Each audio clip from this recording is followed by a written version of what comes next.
Nobita, The Lost Reality. Chapter 1. When Everything Changed. Nobita पहले एक मस्त, एनर्जेटिक और मस्ती भरा बच्चा था। हर सुबह उसकी स्माइल जैसे सूरज की पहली किरण, हर शाम उसमें उम्मीद की चमक होती। लेकिन एक दिन अचानक सब कुछ उल्टा हो गया। स्कूल से लौटते वक्त एक अजीब से घटना ने उसके दिल में ऐसे दर्द और गुस्सा भर दिया कि वो धीरे धीरे अपने दोस्तों और शिजुका से दूर हो गया। पहले जहां उसकी हंसी और शोर शराबा था, अब उसकी जिंदगी बस तन्हाई और अंधेरे से भारी हो गई।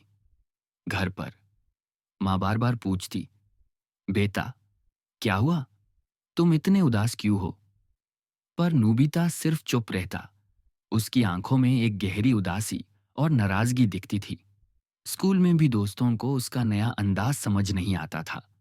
सुने और जियान, जो हमेशा उसके साथ मजाक करते थे, अब उसको देख के हैरान रह जाते।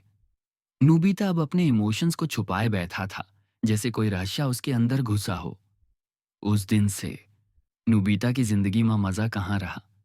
क्या उसके दिल में कोई ऐसी बात चिप गई थी जिसे वो खुद भी नहीं समझ पा रहा था? एक शाम जब नूबिता अपने कमरे में अकेले बैठा था, उसने महसूस किया कि उसके आसपास का माहौल बदल रहा है। शायद ये दाढ़ उसके पुराने खुशियों के यादों को मिटा देता हो, लेकिन उस रात उसकी जिंदगी में एक नया मोड़ आने वाला था। Chapter 2, blue light and unknown signals. एक रात जब पूरा मोहल्ला गहरी नींद में था, नोबिता की आंखें तकिए के कोने से उठ गई। उसने अपने कमरे के पर्दे पे हल्की सी ब्लू लाइट झलकती देखी। पहले तो सोचा, यह मेरा दिमाग है या सच में कोई चीज है? धीरे धीरे उसने खिड़की खोली, लेकिन बाहर सब कुछ नॉर्मल था। फिर भी उसको ऐसा महसूस हुआ जैसे कोई अनजान नजर उस पर टिकी हुई है। उसका दिल जोर जोर से धड़कने लगा और उसा लगा कि कोई उसको बुला रहा है। नोबिता। एक हल्की सी पर दिल को छू लेने वाली आवाज उसके कान में दाड़ कर रही थी। उस आवाज के साथ एक अजीब सा कॉम्बिनेशन था, एक कंफर्ट और सैडनेस का मिक्सचर जो उसके अंदर के दाड़ को जगा रहा था। ये आवाज उसे कहती थी कि शायद उसके अंदर कोई राज छुपा हुआ है, कोई ऐसा दाढ़ जिसे वो अब तक समझ नहीं पाया है। उस रात नूबिता के लिए बहुत ही कंफ्यूज कर देने वाली थी। वो समझ नहीं पाया कि ये ब्लू लाइट आवाज का मतलब क्या है। क्या यह उसकी इमेजिनेशन थी या कोई सच्चाई जो उसके दिल के गहरे कोने में छुप गई थी? अगली सुबह स्कूल में भी उस ब्लू लाइट और उस आवाज का जिक्र छुपाया नहीं जा सकता था।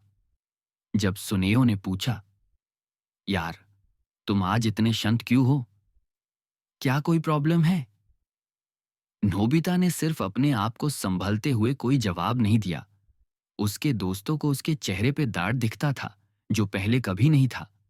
ये सब सोच के उसके दिमाग में एक नई शक पैदा हो गई। क्या उसके दिल के अंदर कोई ऐसी बात है जो सबको छुपा के रखी थी? चैप्टर 3, हार्ट एक एंड लोनली नाइट्स। रात का वक्त था और नोबिता फिर से अपने कमरे में अकेला था। हर रात जब सब सो जाते, उसके दिल में बेचैनी का आलम छत जाता। वो याद करता बचपन की वो यादा, जब उसके दोस्तों के साथ मिलके मजा करता था, जब शिजुका के साथ बातें करता था, जब हर पल खुशियों से भरा रहता था। लेकिन अब वो याद उसके लिए दर्द का सलब बन गई थी। नोबिता के लिए आज रात वो उसकी लाइफ का सबसे अंधेरा मोड बन गई थी। उसके दिल में वो दाढ़, गुस्सा और उदासी ऐसे मिक्स हो गए थे कि उसे लगने लगा, मैं अब खुद ही खो गया हूं। हर बार जब उसे सोचने का मौका मिलता, उसके दिमाग में यही सवाल आता, मैं क्यों बदल गया हूं? क्या मैं अपने आप से जुदा हो रहा हूं? एक रात जब चंद की रोशनी कमरे में उतारी, नोबिता ने अपने अंदर के दर्द को महसूस किया। उसने खिड़की से देखा, ब्लू लाइट फिर से दिख रही थी और फिर उसकी वो ही आवाज आई, नोबिता, रियलिटी से मत डरो। उस आवाज में अजीब सी शांति भी थी और दाढ़ का एहसास भी। उस रात नोबिता के आंसू अपने आप ही बह गए। वो समझ नहीं पाया कि यह आवाज उसे क्या सिखा रही है। क्या ये उसके अंदर के डर को समझाने की कोशिश है, या फिर उसको अपने दर्द से लड़ना सिखा रही? वो रात उसने तय किया कि वो अपने दिल के दर्द को छुपा के नहीं रखेगा, बल्कि उसे समझने की कोशिश करेगा।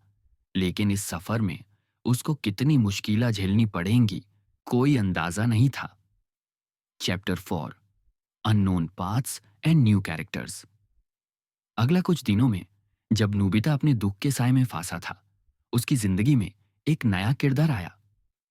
अर्जुन स्कूल का एक नया स्टूडेंट था